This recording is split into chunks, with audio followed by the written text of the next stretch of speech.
Hi friends, welcome to my channel. இன்றைய பதிவு உங்கள் வீட்டில் இருக்கும் இட்லி தோசை மாவு வெயில் காலத்தில் சீக்கிரம் புளிச்சு போயிடுதா? இனி அப்படி வராமல் இருக்க நம்ம வீடியோவை ஸ்கிப் பண்ணாமல் கடைசி வரைக்கும் பாருங்கள். மேக்ஸிமம் 3 நாளைக்கு மேலே நம்ம இட்லி மாவை ஸ்டோர் பண்ணக்கூடாது. நம்ம உடம்புக்கு நல்லதும் இல்லை. வாங்க ஃப்ரெண்ட்ஸ், வீடியோக்குள்ளே போகலாம். ஃபஸ்ட்டு மெத்தட் என்னென்னு பார்த்தீங்கன்னா, நம்ம இட்லி அரிசி ஊற வைக்கிற பக்குவம். இட்லி அரிசியை நம்ம ஊற வைக்கும்போது 3 டைம் வாஷ் பண்ணிட்டு தான் ஊற வைக்கணும். நம்ம இட்லி அரிசியே ஒரு சிலர் என்ன பண்ணுவோம்னா, நைட்டு ஊற வச்சுட்டு காலையில் அரைப்போம். அப்படி இல்லைன்னா காலையில் ஊற வச்சுட்டு ஈவினிங் அரைப்போம். அப்படி இல்லாமல் குறைஞ்சது 5 மணி நேரம் இட்லி அரிசி ஊறினாலே போதும். அப்படி அதிக நேரம் ஊறினாலும் மாவு புளிக்க வாய்ப்புள்ளது. செகண்ட் டிப் என்னன்னு பார்த்தீங்கன்னா, உளுந்தம்பருப்பு ஊற வைக்கிற பக்குவம். நம்ம தோல் நீக்கப்பட்ட உளுந்தம்பருப்பாக இருந்தால் அரை மணி நேரம் ஊறினாலே போதுமான அளவு தான் ஆகும். தேர்ட் டிப் என்னன்னு பார்த்தீங்கன்னா, நம்ம அரிசியும் பருப்பும் அரைக்கிற நேரம் தான்.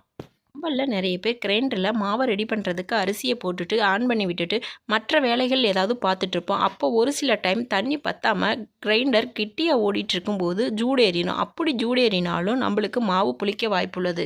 கிரைண்டர் சூடேறாமல் இருப்பதற்கு நம்ம கூலிங் வாட்டரை ஆட் பண்ணி மாவை அரைக்கலாம். மெத்தட் என்னன்னு பார்த்தீங்கன்னா, உளுந்து அரைக்கிற பக்குவம். உளுந்தை சேர்த்ததுமே நம்ம ஒட்டு மொத்தமாக தண்ணி ஊற்றக்கூடாது. கொஞ்சம் கொஞ்சமாக நம்ம தெளித்து அரைக்கும் போது தான் உளுந்தானது பொங்கி மகிழ்ந்து வரும்.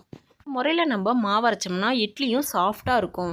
அது என்னென்னு பார்த்தீங்கன்னா, நம்ம மாவை அரைச்சி முடித்ததுக்கப்புறமே வேறு ஒரு பாத்திரத்துக்கு மாற்றிடுவோம். அப்படி மாற்றினதுக்கப்புறம் நம்ம கையை வச்சு மாவுகளை கரைக்கக்கூடாது. ஒரு கரண்டியை யூஸ் பண்ணி தான் மாவுகளை நம்ம கரைக்கணும். அப்படி நம்ம மாவை கைகளில் கரைக்காமல் கரண்டிகளை வச்சு யூஸ் பண்ணும்போது மாவு புளிக்காது. நெக்ஸ்ட் மெத்தட் என்னன்னு பார்த்தீங்கன்னா, நம்ம மாவு அரைச்சதுமே உப்பு சேர்த்து கரைச்சி வைப்போம்.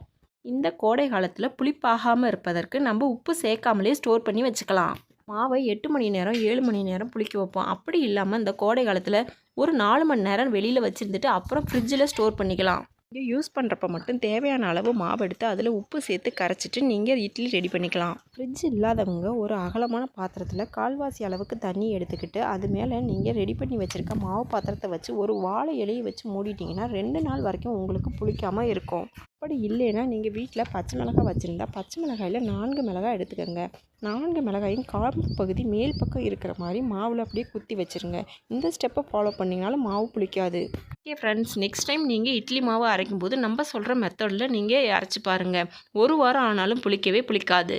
இந்த வீடியோ உங்களுக்கு பிடிச்சிருந்தா நம்மளோட சேனலை லைக் பண்ணுங்கள், ஷேர் பண்ணுங்கள், கமெண்ட் பண்ணுங்கள், சப்ஸ்கிரைப் பண்ணுங்கள். மீண்டும் இன்னொரு வீடியோவில் பார்க்கலாம்.